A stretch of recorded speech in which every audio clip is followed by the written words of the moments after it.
All right, welcome back to another episode of Can an Income Portfolio Sustain an Early Retirement?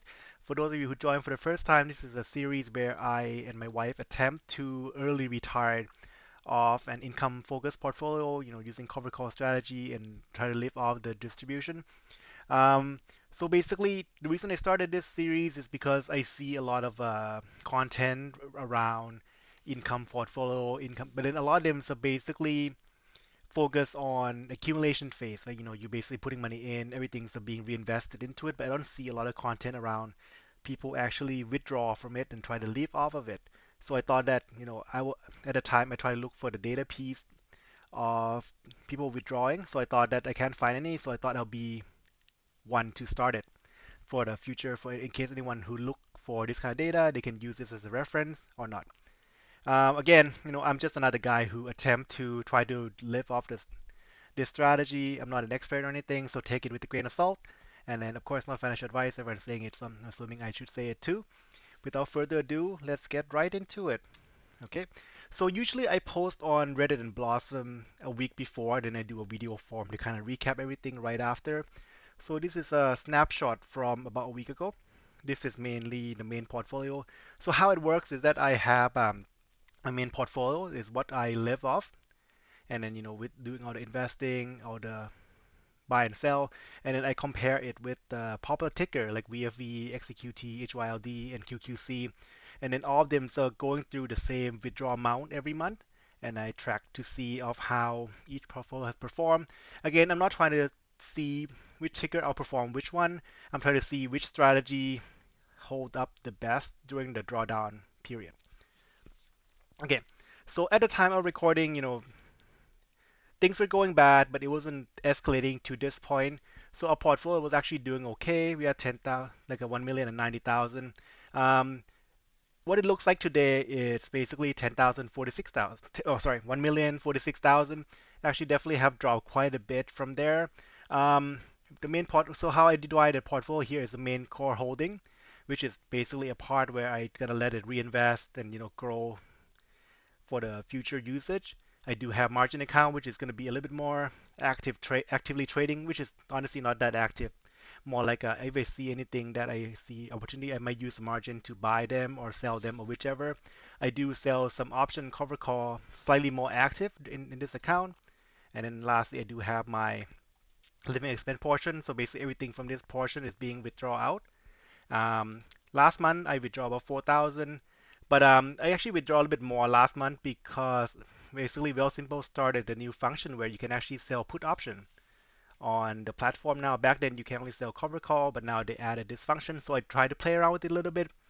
So I made an additional 560, give or take, Canadian dollars, so I withdrew that out as well. So the withdrawal going to cash, going to my day-to-day spending, cost of livings, and etc. etc. Um, the market definitely dropped quite a bit since then. Before then, I want to go into the margin account slightly because you can see that if you follow this series, you can see the margin balance kind of fluctuate pretty wildly. Um, it's slightly difficult to keep track of the exact amount, and I'll explain why.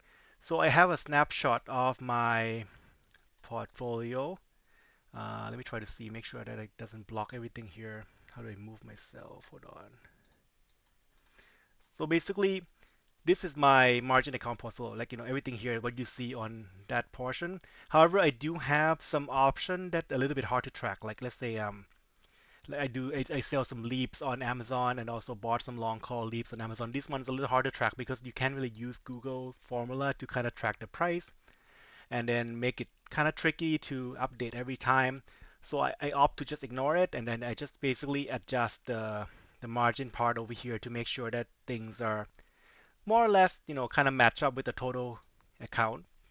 So this is what account looks like. So basically, I do have this preferred share portion that's been performed really well since the Fed basically decided that they raised enough rates and then they were gonna start cutting rates. So these one have performed spectacularly since then. I did sell out of some of them before doing the April crash to kind of move them into SWT, QQY, sorry, SWT, and then JEPQ. If you follow the series during that time, you can see that this happened.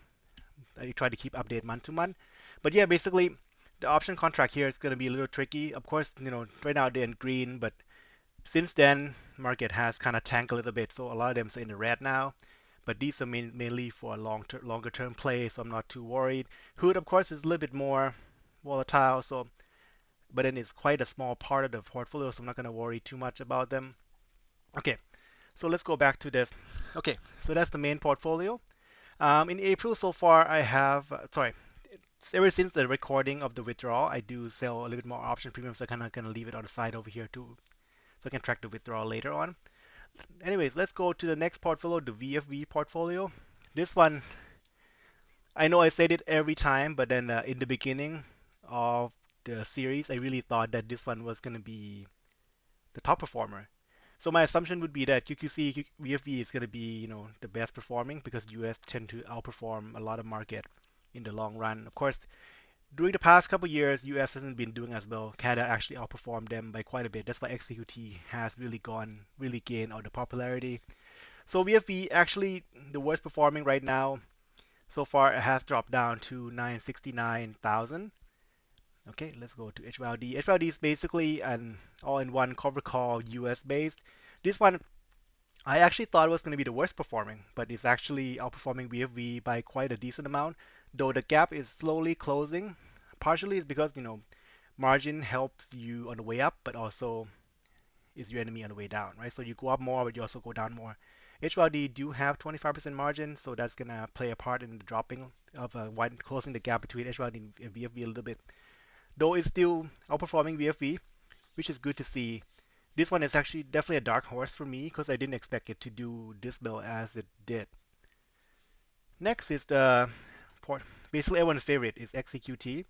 This one, for those of you not familiar, is an all-in-one globally diversified ETF. You have a decent weight in Canada, which is basically where this company located. Various ETFs are listed in TSX, and in US and also the global as well.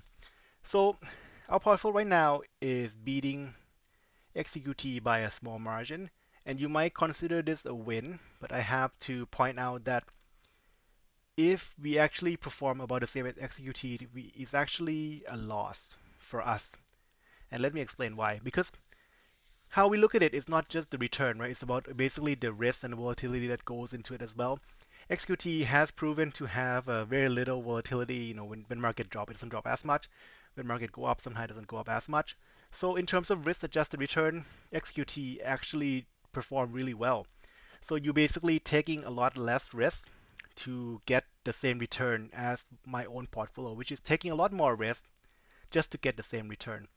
Of course, the time period only being about under the 3 years, so a lot of things could change. We could outperform, we could underperform.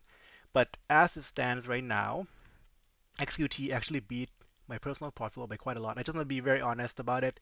Sure, we might beat them here and there, but in terms of risk adjusted, how much risk we take going into it, XQT hands down beat it.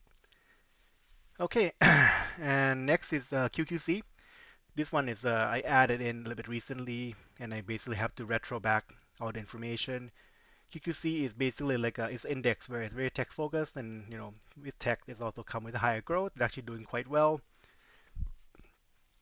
Okay, let's take a look at the side-by-side information here. Let me try to move me a little bit here. I forgot how to do that. Okay. All right. Let me move myself. Okay. Let me just shrink myself a little bit here. Okay. So this is a side-by-side data from me and my wife retired in about mid 2024, but we start tracking seriously in the November 11. Sorry, November 19 of that year.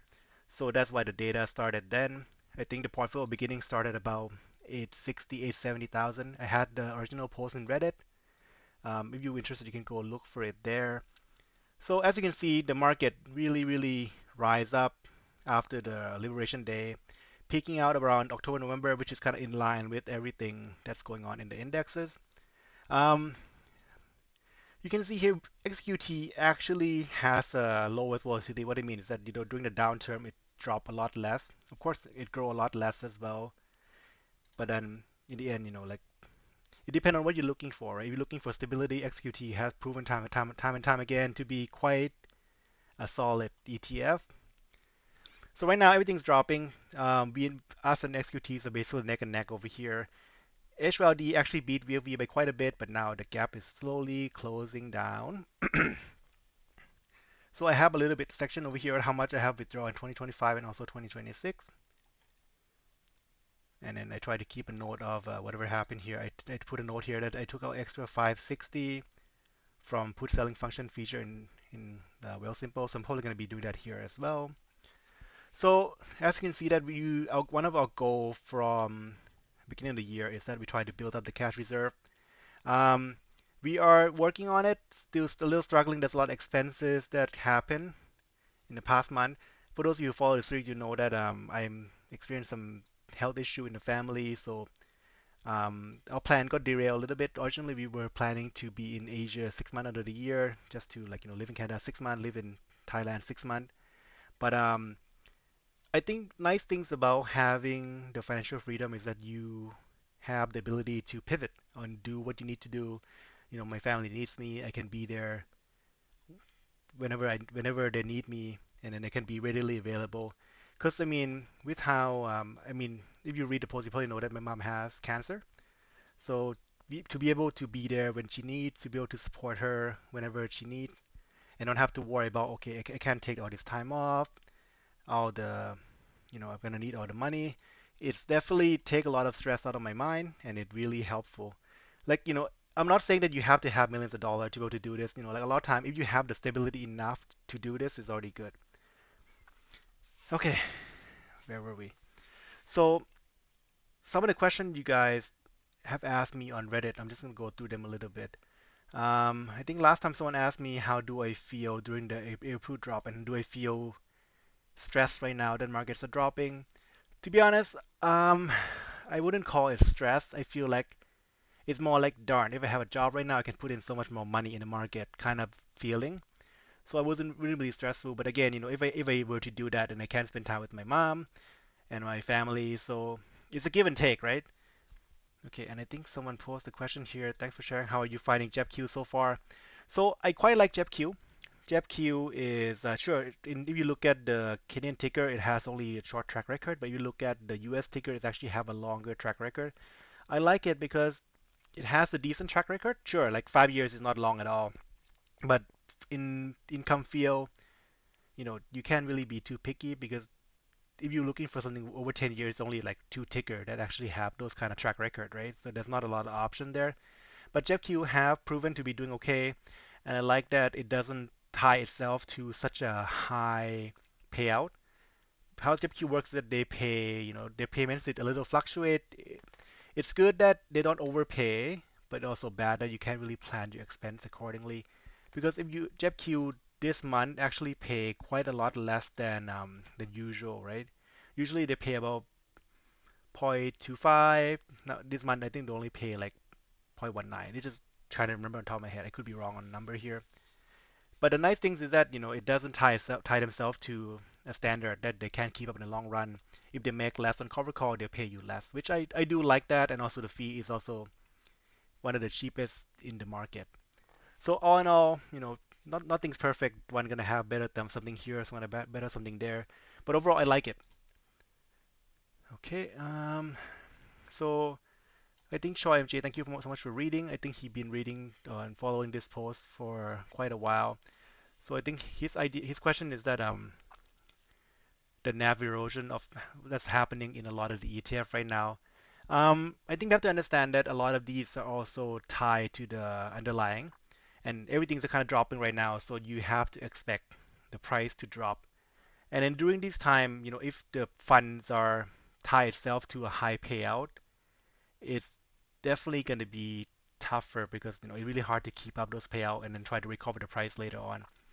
Like I don't want to go into tangent too much. I think I'll make a separate video try to explain this part. Basically, despite you not having to sell the shares, but how do I put this? Despite you not having to sell the shares, if the fund pay out too much, it has to come from somewhere, right? Let's say that if you may only make the fund is $10, only make 20 cents from cover call, but they commit to paying 40 cents. The difference has to come from somewhere, so you have to keep that in mind as well. Even though you don't have to sell the shares, but internally they have to find somewhere to pay you the extra 20 cents that they didn't make from conference call. So in a way, they have to sell the shares. So in the end, it's kind of the same thing. I know I'm kind of rambling on, so I'm not going to go too much into it. The rest is not really a question. Okay, how does the current market strategical context affect your mental well-being? I think I answered this already. It's honestly I'm being so busy with my mom's situation that I don't really pay attention too much. I do try to keep up with what's going on in the world. I'm not stressed. Again, I feel more like, darn, I wish I have a job because I can put more money in during the downtime. And then to be fair though, all joke aside, we barely drop, right? This is basically like it's not like a market crash or anything. It sure is a dip, but overall, if it's gonna be a crash, it's gonna be a lot worse than this. And then I think we have to be mentally prepared to a degree as well. Because during good market, everyone just look like a genius, and during the bad market, it's tough. Okay, sorry, I'm not as gathered in thought this time because I've been quite busy. But if you have any question, please feel free to drop it below. I'll get to it, to get to all the question. Thank you so much for a lot of view that I received from the last video. I really appreciate it.